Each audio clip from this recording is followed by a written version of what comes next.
अहम खबर आपको दें, इस्तांबुल में पाक अफगान मुज़ाकरात का दूसरा रोज़। इस्तांबुल मुज़ाकरात में पाकिस्तानी वफ़द ने अफगान तालिबान वफ़द को हतमी मौक़िफ़ पेश कर दिया है। सिक्योरिटी ज़राए के मुताबिक पाकिस्तान ने वाज़ेह कर दिया कि अफगान तालिबान की दहशत गर्दों की सरपरस्ती मंजूर नहीं। सिक्योरिटी ज़राए की जानिब से बताया गया कि पाकिस्तानी वफ़द ने यह भी वाज़ेह किया कि इसके खात्मे के लिए ठोस और यकीनी इक़दामात करने पड़ेंगे। इस्तांबुल में पाक अफगान मुज़ाकरात का दूसरा रोज़। इस्तांबुल मुज़ाकरात में पाकिस्तानी वफ़द ने अफगान तालिबान वफ़द को हतमी मौक़िफ़ पेश कर दिया। क्या तफ़सीलात है, सुमेरा खान से जानते हैं। सुमेरा, बताइएगा। जी बिल्कुल, आपने जैसा कि तफसीलात में भी देखा होगा, पाकिस्तान के सिक्योरिटी ज़राए की जानिब से एक अहम बयान सामने आया है। इस्तांबुल में होने वाली बातचीत में पाकिस्तानी वफ़द ने अफगान तालिबान के वफ़द को हतमी दो टोक मौक़िफ़ पेश कर दिया है। पाकिस्तान ने वाज़ेह कर दिया कि अफगान तालिबान की तरफ से की जाने वाली दहशत गर्दों की सरपरस्ती नामंजूर है। पाकिस्तानी वफ़द ने यह भी वाज़ेह किया कि इसके खात्मे के लिए ठोस और यकीनी इक़दामात करने पड़ेंगे। इसके बरक्स तालिबान के दलाइल गैर मंतकी और ज़मीनी हक़ाइक़ से हटकर हैं। सिक्योरिटी ज़राए का कहना है कि नजर आ रहा है कि तालिबान किसी और के एजेंडे पर चल रहे हैं। ये एजेंडा अफगानिस्तान, पाकिस्तान और खित्ते के इस्तेहकाम के मफाद में नहीं है। मुज़ाकरात में मजीद पेशरफ्त अफगान तालिबान के मस्बत रवैये पर मुनहसिर है और ये बहुत अहम स्टेटमेंट जो है वो अभी लेट नाइट इशू की गई है। और यहाँ से ये भी एक चीज़ वाज़े नज़र आ रही है कि कल जो कि तीसरा दिन बताया जा रहा था, इम्कानात हैं मजीद इसमें मुज़ाकरात के राउंड्स के। अब अगर अभी 10 से 1 घंटे तक अफगान तालिबान रजीम की जानिब से कोई पॉजिटिव इसका स्टेटमेंट सामने नहीं आता तो लगता यही है कि ये मुज़ाकरात खटाई के दौर में पड़ने वाले हैं। अच्छा सुमेरा, ये बताइएगा कि अभी तक अफगान तालिबान की जानिब से क्या रिएक्शन दिया गया है? जब ये बातें उनके सामने रखी गई तो इनिशियली उनका क्या जवाब था?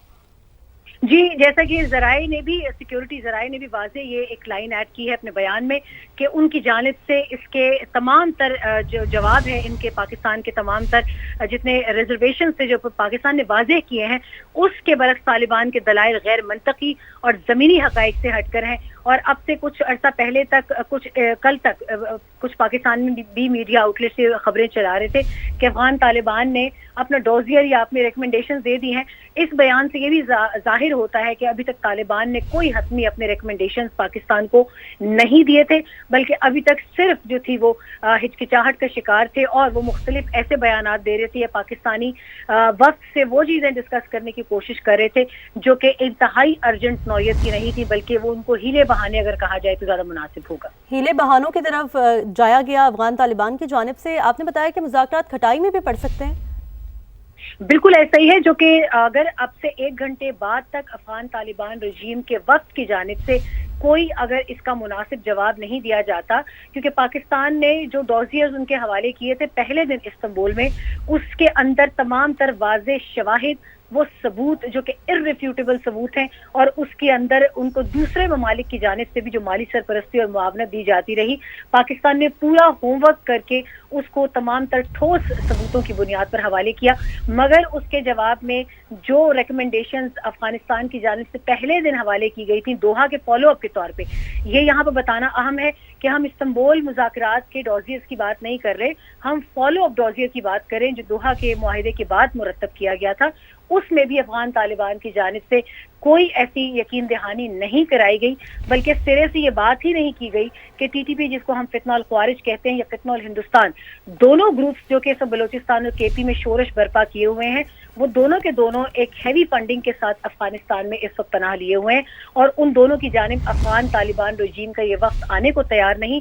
और ये अब बज़ाहिर बड़े वाज़े अल्फाज में कह दिया गया पाकिस्तान की जानिब से, सिक्योरिटी ज़राए की जानिब से, कि लगता नहीं है कि वो किसी वाज़े मौक़िफ़ की जानिब आए। और वो मौक़िफ़ यही है कि पाकिस्तान अश्योरेंस चाहता है कि अफगान सरजमीन 2020 के भी दोहा अकॉर्ड के मुताबिक और अभी 2025 के भी दोहा मुआहिदे के मुताबिक अफगान सरजमीन को दहशतगर्दी के लिए इस्तेमाल ना होने दे। इसके बरक्स जो इतलात मुझ तक आई हैं उसमें अफगान वक्त मुसलसल यही कहता रहा कि आप अफगान रिपेट्रिएशन प्रोग्राम को सुस्त रवी में डाल दें, आप हमारे ड्राइवर्स को बगैर वन डॉक्यूमेंट रजीम के पाकिस्तान में आने दें। यही वजह थी कि चमन सरहद को कुछ टाइम के लिए खोला गया, मगर ये शर्त रखी गई थी, जैसा हमने समा पर रिपोर्ट भी किया था पहले, कि अगर उनके पास वीजा और पासपोर्ट नहीं तो उनको नहीं आने दिया जाएगा। और यही वजूहात थी कि चमन बॉर्डर को दोबारा बंद कर दिया गया और तुरखम को सिरे से खोला ही नहीं गया। तो अब ये वो तमाम तर आसार हैं जो कि बता रहे हैं कि अफगान तालिबान किसी भी संजीदा नौयत के साथ इस टेबल पर नहीं बैठे, बल्कि वो अपने सालिसीन कतर और तुर्की को भी किसी शर्मिंदगी से शर्मसार करने के दर पे हैं। اچھا سمیرا، جیسا کہ ابھی آپ نے بتایا کہ ویزا کے بغیر ڈرائیورز کو بھی پاکستان آنے کی اجازت دینے کے بارے میں طالبان کی جانب سے کہا گیا، ٹھوس شواہد تو موجود ہیں، آج بھی درندازی کی گئی افغان طالبان کی جانب سے، پاکستان میں کوشش کی گئی اور پھر ناکام بھی بنائی گئی، تو یہ بھی سامنے رکھے گئے ٹھوس ثبوت کے طور پر جو واقعہ آج ہوا ہے؟ بالکل ایسا ہی ہے. درندازی کے واقعات اور پھر سیز فائر کے بعد بھی بہت سارے ایسے علاقے تھے کہ جن کا اس دن اشارتاً بھی بات کی گئی ترجمان دفتر خارجہ کی بریفنگ کے دوران بھی، اور انہوں نے بھی یہی پلی لی کہ جو جتنے بڑے دہشت گردی کے وہاں سے واقعات تھے ان میں کمی تو نظر آئی ہے، مگر آئندہ کا لائحہ عمل بھی افغان طالبان رجیم کے اپنے رویے پر منحصر ہوگا. اور وہی بات ہوئی کہ آج اور کل انہوں نے وہی علاقے، حسن خیل کا علاقہ بہت نوٹوریس ہے اس حوالے سے، شمالی وزیرستان میں آج پینوام کے علاقے میں بڑی تشکیلوں کو اندر پاکستان کے اندر داخل کرنے کی کوشش کی گئی، اور ان تشکیلوں کو داخل ہونے سے کچھ کو پہلے ہی لیمینیٹ کیا گیا، کچھ کو بڑی بہادری سے پاکستان کے فوجی جوانوں نے لڑتے ہوئے انہوں نے جام شہادت بھی نوش کیا، مگر ان کو پاکستان کی سرزمین پر نہیں آنے دیا. اس طرح کے بہت سے ایسے واقعات ہیں جو ساتھ ساتھ ہو رہے ہیں، اور پاکستان کے صبر کا پیمانہ اب لبریز ہوا. جی ٹھیک ہے سمیرا، بہت شکریہ، آپ نے تفصیلاً اپڈیٹ کیا.